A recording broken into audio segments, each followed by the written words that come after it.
Okay, well, Erin is here. We are so thrilled that the Coalition for the Homeless has partnered with us in this workshop. And Erin Rutherford is the monitoring and training specialist at the Coalition. And so she'll share some information briefly that the Coalition has.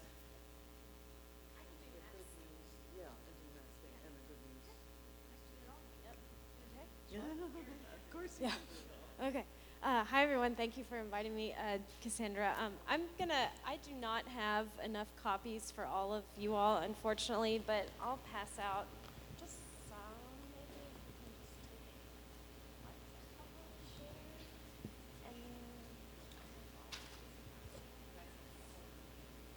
maybe. We put out these little booklets called Street Tips, and we just ran out 3 days ago, and I didn't grab a bunch. So we are in the process of printing 2020 booklets. We should have them in about 3 weeks or so. So if you can just kind of share with your neighbors. I am also passing out business cards as well for our single point of entry bed reservation line. I have tons of those, so feel free to take those. And I left a big stack on the table in the corner as well.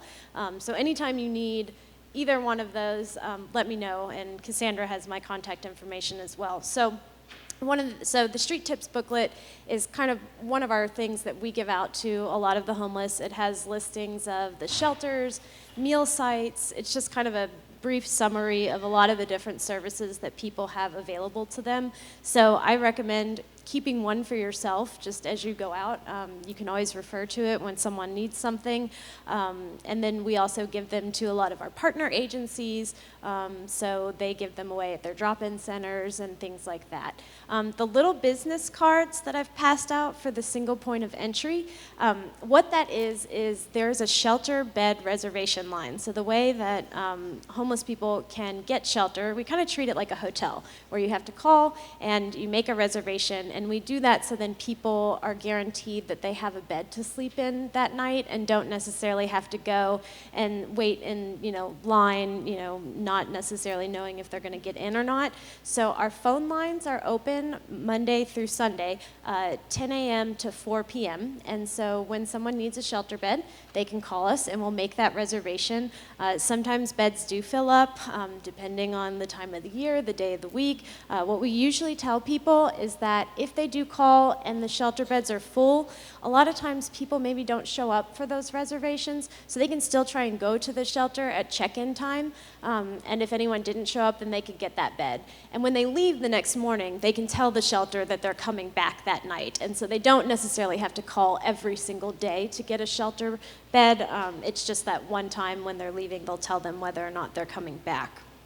Any questions about that? I mean, it's pretty straightforward. Sorry, what was that? Is there a shortage of pamphlets? And I'm at this church and we walk around and sometimes I'm hesitant to get out a pamphlet because I'm worried there is a shortage of pamphlets. That is a very good question. So his question was whether or not we have a shortage because, we don't necessarily have an unlimited supply of street tip booklets all the time. So I think it's good just to keep your own. I mean, if someone is actually asking for it, then you can give it to them, but obviously it costs money for us to print these. We, every year, have to figure out who's gonna donate money so that we can print them. Sometimes we charge agencies, if they ask for 1,000 copies at a time, we might ask them to give us some funding. So definitely keep that in mind. Don't just give them out like hotcakes. And then your question, Laura? The phone hours, 10 a.m. to 4 p.m. every day of the week. Every day of the week. And we do Monday through Friday. They can actually come in person and make a shelter reservation if they do want to come in person. So Monday through Friday, we're open 10 a.m. to 4 p.m. if they want to drop in. Yeah. As long as we use the same information, is there any problem with us reprinting ourselves?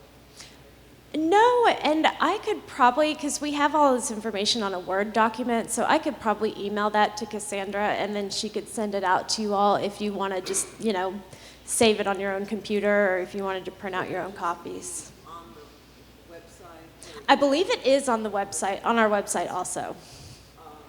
Catherine was arranging for a place to put all the resources. Okay.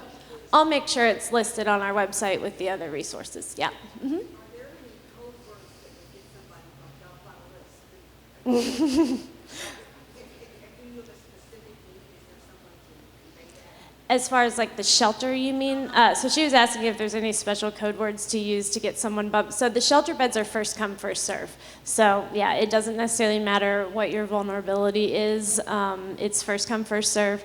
Domestic violence is a little bit different. Obviously, the Center for Women and Families is the main domestic violence shelter, and we do not make reservations for the Center for Women and Families. They have a very specific intake process. And I will say that thanks to Wayside and the low barrier shelter that they opened, typically anyone can get a bed. I have not seen Wayside actually turn people away. So, I mean, usually as a last resort, we tell people if they are full, you can always try to go to Wayside. Anything else? Okay, I'll let Matt Kelley talk about, Louie Connect. Hey, thanks, Erin. Oh, blah. I'm going to pass these around. I may not have enough copies of these for everybody, so if y'all can share, or maybe some folks want to make copies here at the church a little bit. Okay. The paper that I'm passing around. So, as Erin said, my name is Matt Kelley. I'm with Family Scholar House here in Louisville. I just scooted out from Hotel Louisville. We're having the Mission Behind Bars and Beyond Summit today, but I wanted to come speak with you guys for just a few minutes about a tool that we developed 2 years ago now called LouieConnect.com. Quick show of hands. Does anybody know about this or used it or heard of it?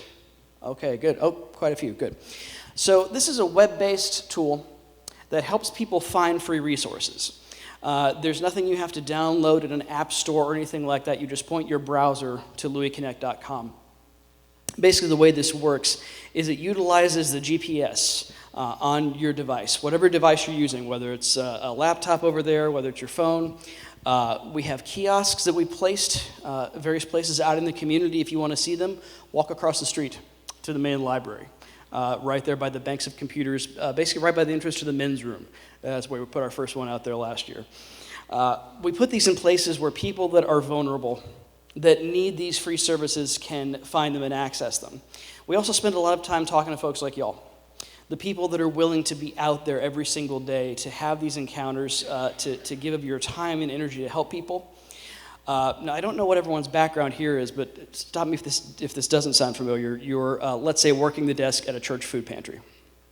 Somebody comes in for a food box, you help them with that, but then they start hitting you with, gosh, I got to find a job. Do you know where I can find a job? Or, man, I got this tooth that's going crazy. Do you know where I can find some dental care that they won't charge me? And you sit there and go, I don't know. Ever happen to anybody? Of course it has. Happens to all of us. We've developed this resource so that when you have those types of encounters, I can't guarantee you that you'll never have to say, I'm sorry, I can't help you, because that is antithetical to why all of us got into helping. I can't promise that'll never happen. I can tell you it'll happen a lot less. This, as I said before, this utilizes the GPS on a device. It draws up a list based on the category that they're under and shows you what's closest to you. I'm just going to pull up food pantries here for a second. And it's taking a second because we're all on the same Wi-Fi right now. And everything I'm telling you is on this sheet here, by the way.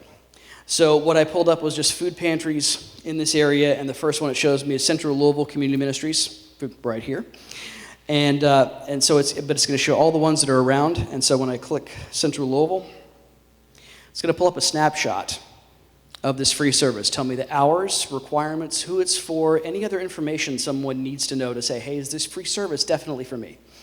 If they go through all that and say, yeah, it's definitely for me, and they're doing it on a phone like this, they can press this green button and call it straight from the phone. You can actually make connections through this. Directions will up on the map, show you how to get there. And this will work on any device, laptop, desktop, kiosk, whatever, optimized for the phone because of this call feature. We also, at the bottom, have safe places and hotlines, like Erin was saying about the Center for Women and Families. If someone is having a more immediate crisis, they can go there, call those straight from the phone 24 hours a day, same as the services. If you've looked on the site, you notice we have a red banner at the top. That's because I get an email between 9 and 10 every morning from the folks of the coalition to let me know if it's white flag. It is tonight. And that gives an even quicker point of contact for people to find the single point of entry hotline. You can find that if you search through overnight shelters, but on a night like tonight when someone might die on the street, I don't even want them poking through the site. Our friends in the police department use that particular feature all the time when they encounter folks experiencing homelessness out on the street. Yes, Erin? Yes. Oh, I apologize for assuming there, yes.